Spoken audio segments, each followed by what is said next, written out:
Eto ang tata. Ano siya, namamanti. Natin uli ng tata.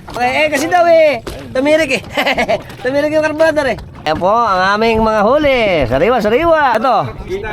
Kitang. May bangus. May aligasing kapak. Ayan ang masarap, maya-maya Mahal to mahal. Yung ibang klaseng maya-maya kulay orange yung tinatawag na.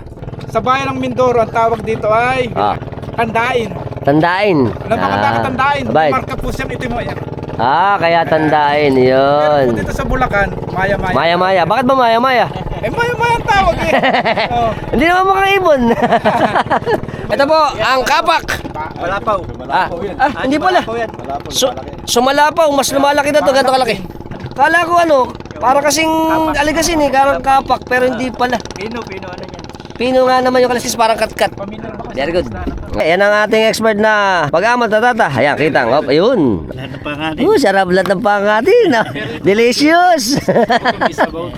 Ayan, may sabaw. Ayan, fresh na fresh. Ang aming mga huli rito. Nangarap ako. Masarap din yan, maitlugan. Ito ang itlogan parang ngayon ko lang, hindi, ito, parang devil fish. Iba na ako ating devil fish Ito pala ay langaray. Lumalaki din to Yan. Yan. Very good. Kitang. Bakit ba kitang? Nagtanong na naman ako.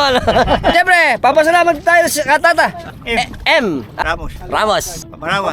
Shoutout kami sa Ramos family ng Pamarawan. Umamot tayo ng Pampagat. Okay, kakay kami. Mga bago lang sa lahat ng platform natin, sa Instagram, sa TikTok, sa Facebook, at syempre sa YouTube, ano ba gagawin natin?